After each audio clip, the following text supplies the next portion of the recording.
வணக்கத்திற்கும் மரியாதைக்கும் உள்ள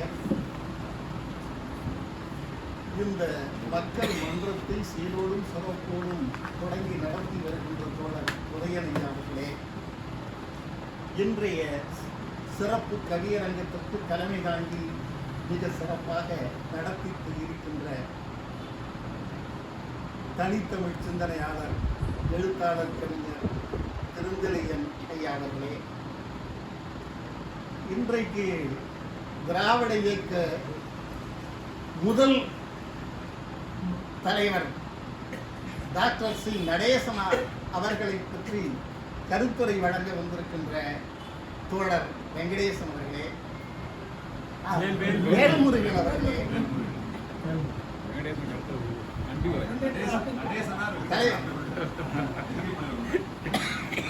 நன்றி உரைத்தான் வெங்கடேசன். இன்றைக்கு முதலாவது இந்திய அரசியல் அமைப்பு சட்ட திருத்தம் பற்றி பேச ஒரு கருத்தாளராகவும் வருகை தந்து சிறப்பித்துக் கொண்டிருக்கக்கூடிய நம்முடைய மன்ற தலைவர் பேரவையினுடைய நிறுவன தலைவர் அவர்களே, நன்றி உரை ஆற்ற இருக்கின்ற வெங்கடேசன் அவர்களே, மிக எழுச்சி மிகு கவிதைகளை படைத்து அமர்ந்திருக்கக்கூடிய கவிஞர்கள் மக்களே, எப்பொழுதும் புரட்சி கவி பாடுவதில் மூத்தவராக வழிகாட்டியாக விளங்குகிற ஆளுநரா உட்பட அன்பு தம்பி செவ்வியன் சந்த கவிதையில் மிக அற்புதமாக வரிக்கு வரி சொல்லுக்கு சொல் தீ அதிலே பொதிந்து வைத்து கவிதை பாடினார். இன்னும் கொஞ்சம் அந்த சந்த கவிதையை நீங்கள் கொஞ்சம் நிறுத்தி வாசித்திருந்தால் இன்னும் எழுச்சியாக இருக்கும். அது நேரம் கருதி நீங்கள் விரைவாக கொண்டு விட்டீர்கள். அவ்வளவு அற்புதமாக இருந்தது. நெஞ்சம் சிலிர்ப்புற்றது. ஆக வருகை கொண்டிருக்கக்கூடிய பெரியவர்கள் ஐயா அவர்கள் உட்பட வருகை வந்து சிறப்பித்துக் கொண்டிருக்கக்கூடிய அத்துணை சான்றோர்களுக்கும் என்னுடைய அன்பான மாலை வணக்கத்தை தெரிவித்துக் கொள்கிறேன். இன்றைக்கு 2 பொருண்மைகளில் இந்த கருத்தரங்கம் நடைபெற இருக்கின்றன. திராவிட இயக்க முன்னோடி டாக்டர் சி நடேசனார் அவர்கள் ஒரு தலைப்பு, முதலாவது சட்ட திருத்தம் ஒரு தலைப்பு. இந்த 2 தலைப்புக்கும் ஒரு தொடர்பு இருக்கிறது என்பதனாலே தான் ஐயா அவர்கள் இந்த 2ஐயும் ஒன்றாக்கி ஒரு கருத்தரங்கத்துக்குள்ளே கொண்டு வந்திருக்கிறார்கள். 1947 இந்தியா விடுதலை பெறுவதற்கு முன்பாகவே இடஒதுக்கீடு என்கின்ற ஒன்றை பற்றி பேசத் தொடங்கிய அம்பேத்கர் காலத்துக்கு முன்பாகவே தமிழகத்தில் நீதி கட்சி ஆட்சியில் இருந்தபோது இடஒதுக்கீடு நடைமுறைக்கு வந்துவிட்டது. 1950 ஜனவரி 26 சட்டமன்ற 1949 நவம்பர் 26 சட்டமன்ற நாடாளுமன்றம் ஏற்றுக்கொள்கிறது. இந்திய அரசியல் அது அரசியலமைப்பு சட்ட நாள்னு பேருங்களா, அதுக்கு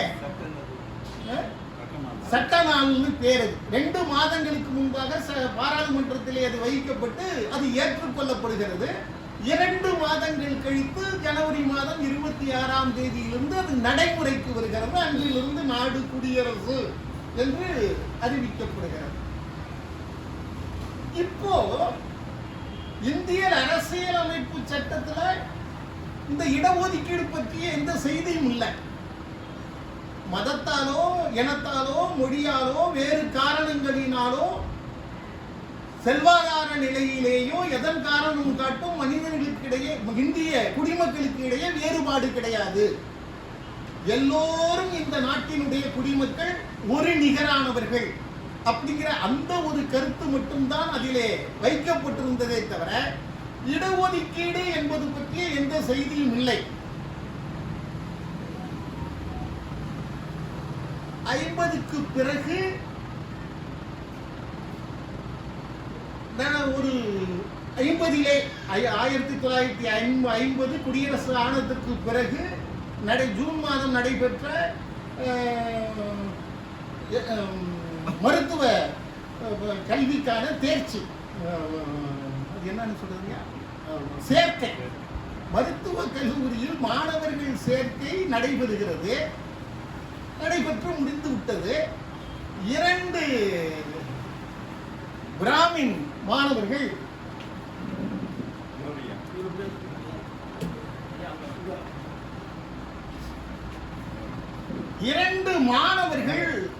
பிராமண மாணவர்கள் இந்த சேர்க்கை நடைபெற்றது தவறு, இது சட்டத்துக்கு புறம்பானது, இந்திய அரசியல் அமைப்பு சட்டம் பிரிவு 29 கூறப்பட்டிருப்பதற்கு முற்றிலும் முரணாக இது இருப்பதால் இந்த சேர்க்கை செல்லாது என்று அறிவிக்க வேண்டும். அதோடு கூட இந்த தமிழ்நாடு அரசு கொண்டு வந்திருக்கக்கூடிய இந்த இடஒதுக்கீட்டு சட்டம் என்பதும் செல்லாது, இது இந்த 29 சட்டப்பிரிவுக்கு எதிராக இருக்கிறது. எனவே இந்த இடஒதுக்கீடு என்பது கொடுத்தது தவறு. அவர்கள் இந்த பிற்படுத்தப்பட்டோருக்கும் தாழ்த்தப்பட்டவர்களுக்கும் நீங்கள் இடஒதுக்கீடு கொடுத்து அவர்களுக்கு சிறப்பு சலுகையில் உள்ளே சேர்த்துக் கொள்வதன் காரணமாகத்தான் நாங்கள் இடம் கிடக்க முடியாமல் போய்விட்டோம். எனவே இதை நீங்க அது செல்லாது என்று அறிவிக்க வேண்டும், நாங்கள் தேர்வு பெற்றதாக அறிவிக்க வேண்டும். அவங்க கேஸ் போடுறாங்க.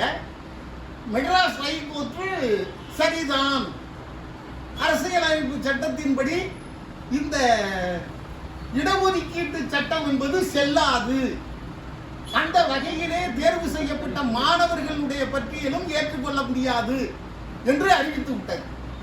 அப்பொழுது இருந்த ஜஸ்டிஸ் கட்சியினுடைய அரசாங்கம் அல்ல, அன்றைக்கு ஜஸ்டிஸ் கட்சியா இருந்தது, அன்றைக்கு காங்கிரஸ் கட்சி, அது எதிர்த்து திராவிட இயக்கத்தை சார்ந்த நண்பர்கள் சுப்ரீம் கோர்ட்டுக்கு போன போது சுப்ரீம் கோர்ட்டும் அதை தள்ளுபடி செய்கிறார். இது சரியா வராது, இது சட்டத்துக்கு பொருத்தமானதாக இல்லை என்று தள்ளுபடி பண்ணுகிறார்கள். அதன் பிறகுதான் அன்றைக்கு திராவிட இயக்க தலைவராக, திராவிட கழகத்தினுடைய தலைவராக இருந்த தந்தை பெரியார், திராவிட முன்னேற்ற கழகத்தின் தலைவராக இருந்த அண்ணா, இவர்களினுடைய பெருமுயற்சியால் மிகப்பெரிய போராட்டம் நடத்தி அந்த போராட்டத்தின் விளைவாக மத்திய அரசுக்கு நெருக்கடி ஏற்பட, அப்பொழுது நேரு அதுக்கு பதில் சொல்ல வேண்டிய ஒரு கட்டம் வருகிற போது அரசியலமைப்பு சட்டத்தை திருத்துகிறார். அரசியலமைப்பு சட்டம் 15 மற்றும் 16 இது இரண்டிலேயும் இடஒதுக்கீடு பற்றிய செய்தி சேர்க்கப்படுகிறது. தமிழ்நாடு, இந்தியாவிலே இருக்கக்கூடிய எந்த மாநிலமும் அந்தந்த மாநிலத்திலே இருக்கக்கூடிய ஒடுக்கப்பட்ட மக்கள் மேல்நிலை அடைவதற்கு தேவையான முயற்சிகளை எடுக்கலாம், சட்டப்படியான நடவடிக்கைகளை மேற்கொள்ளலாம், இடஒதுக்கீடு வழங்கலாம். குறிப்பாக இந்த வேலைவாய்ப்பில் அப்பொழுதெல்லாம் இருந்த நடைமுறை என்னவென்று சொல்கிறார்கள் என்றால், பெரும்பாலும் பிராமணர்கள் அந்த உயர் பதவியிலே இருந்தார்கள். அப்பொழுது ஒரு பணியிடம் தேவைப்படுகிறது என்றால் அந்த உயர் பதவியில் இருக்கக்கூடிய அந்த அதிகாரி அவருக்கு வேண்டிய ஒருவரை கொண்டு வந்து அமர்த்திக் கொள்வார். இதுல வேற எந்த விதமான நடைமுறையும் இல்லாமல் இருந்தது. அந்த மாதிரி, அதாவது பரவலாக எல்லாருக்கும் வேலை வாய்ப்பு என்கிற நிலைமை இல்லாமல் மேலே இருக்கிறவர்கள், இதுல கூட நம்ம ரிசர்வ் பேங்க்ல கூட ஒரு செய்தி படித்தேன். யாரோ ஒரு ராவ் என்ற பெயருடைய ஒரு கவர்னர் இருந்தாராம். அவருக்கு பிறகு ஒரு 16 கவர்னர்கள் மாறிட்டாங்க. மொத்த பேரு ராவோ அல்லது இன்னொன்னு. அப்படி அவன் தெரிஞ்சவன், அவன் குடும்பத்தை சார்ந்தவன், மாமா மச்சான், இந்த மாதிரியே ஒரு அக்கப்போர் நடந்து கொண்டிருக்கிறது. அந்த முறையையும் மாற்றணும்னு முதலில் குரல் கொடுத்தவர் தான் நம்முடைய டாக்டர் சி நடேசனார் அவர்கள்.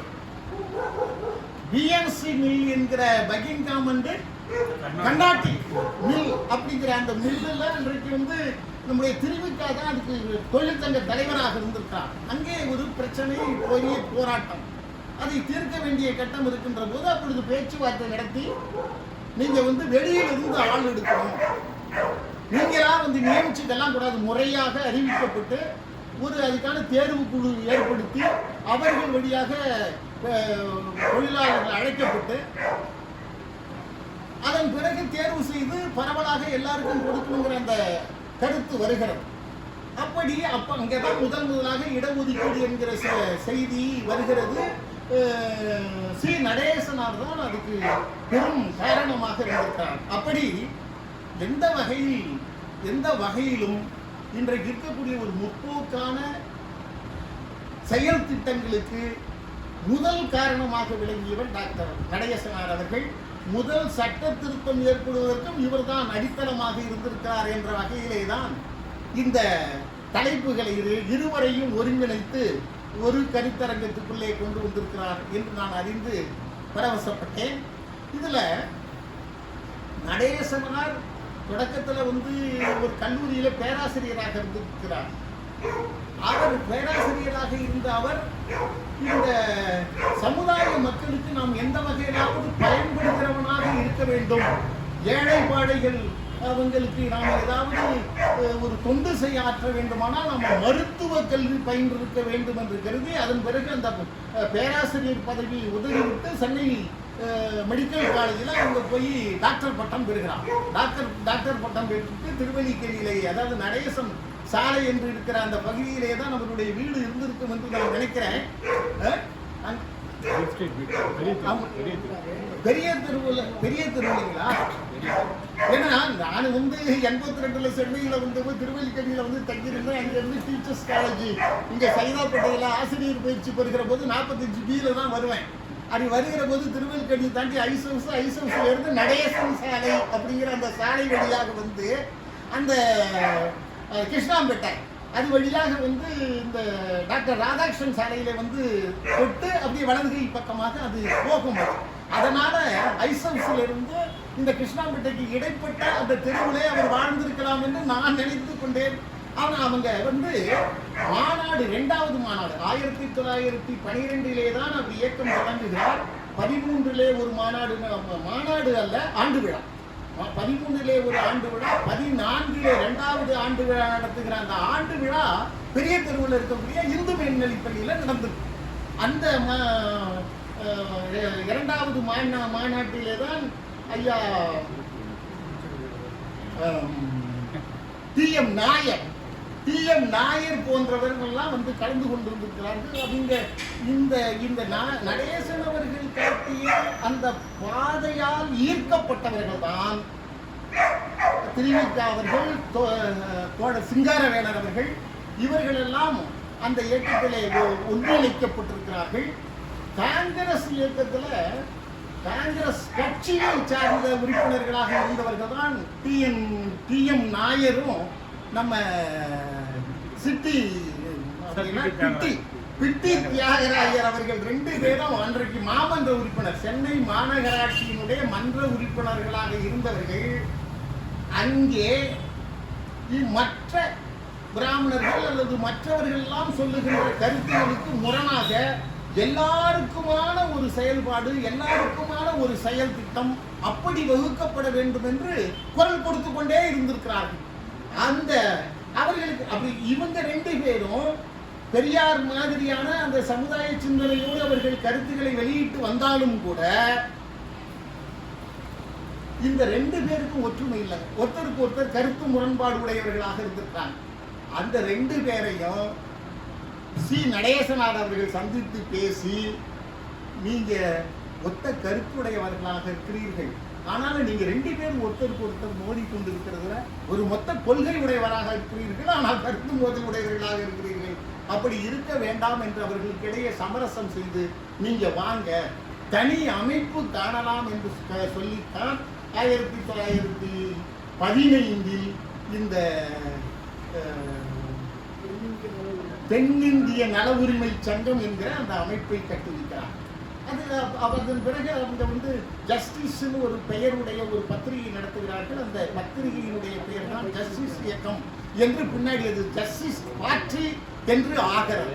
இப்படி இந்த மாதிரி அவர்கள் அப்படி தொடங்கி நடத்திட்டு வந்த அந்த ஜஸ்டிஸ் பார்ட்டியினுடைய செயல்பாடுகள் தான் இன்றைக்கு இந்தியா முழுக்க எதிரொலித்து எல்லோரும் இன்றைக்கு இடஒதுக்கீடு பெற்று சாதாரண மாணவர்களாக மேலே வரக்கூடிய அளவுக்கு இன்னைக்கு திரௌபதி மர்மு இன்னைக்கு வந்து ஒரு பழங்குடி இனத்தை சார்ந்த ஒரு பெண் இன்னைக்கு ஜனாதிபதியாக அவர்கள் இருக்கிறார்கள் என்றாலும் கூட நம்ம பாபு ஜெகஜீவன் ராம் ஏதோ ஒரு போய் சிலையை திறந்து வச்சாலும் அந்த சிலையை திறந்து வச்சுட்டு போனதுக்கு பிறகு இவங்க தண்ணி ஊற்றி கழுவி அதை சுத்தப்படுத்தி ஏதோ பூஜைகள் எல்லாம் பண்ணி அதை புனிதப்படுத்தினான்னு சொன்னது மாதிரி இந்த திரௌபதி முர்முக்கும் பண்ணியிருக்காங்க. அவர் தான் செய்தியை பார்க்கிற போது தான் நமக்கு தெரியுது. திரௌபதி முர்மு கொண்டு போய் அந்த சீட்டில் உட்கார வைக்கிறதுக்கு முன்னாடி அந்த அம்மாவை ஒரு இடத்துல நிறுத்தி வச்சு சுத்தி நின்று பூசாரிகள் அவர்களுக்கு தண்ணி தெளித்து அந்த அம்மாவை சுத்தப்படுத்தி புனிதப்படுத்தி அப்புறம் கொண்டு போய் உட்கார வச்சிருக்காங்க. அப்படி உட்கார வச்சு கூட அந்த அயோக்கிய பயிலும் என்ன பண்ணலைங்க, இந்த அப்படி அவளை புனிதப்படுத்திட்டான்ல, தண்ணி தெளிச்சு மந்திரம் ஓதி அந்த மாதிரி வந்து புனிதப்படுத்தினதுக்கு பிறகும் கூட இந்த ராமர் கோயில் தரப்புக்கும் கூப்பிடல, நாடாளுமன்ற கட்டடம் தரப்புக்கும் கூப்பிடல. அப்படி இந்த மாதிரியான இவ்வளவுகள் நாம பாடுபட்டும் இந்த மாதிரி உதயன் போன்ற சான்றோர்கள், ஐயா வெற்றி அழகன் போன்ற பெரியவர்களால் கரடியாக கத்தியும் கூட இவர்களுக்கு புத்தி வரவில்லை. நாம் இந்த விவரங்களை புரிந்து கொண்ட நாமாவது அவைகளை எல்லாம் ஒருத்தருக்கு ஒருத்தர் பேசிக்கொண்டு ஆயாசத்தை தீர்த்து கொள்ள வேண்டும் என்கிற நோக்கத்தில் ஐயா அவர்கள் இப்படிப்பட்ட கூட்டத்தை நடத்தி வருகிறார்கள். அவர்களை நான் மனதார பாராட்டி திராவிட இயக்கத்தினுடைய முன்னோடி டாக்டர் சி நடேசன் அவர்களை பற்றி பேச தோழர் வேல்முருகன் அவர்களை அன்போடு அனுப்பி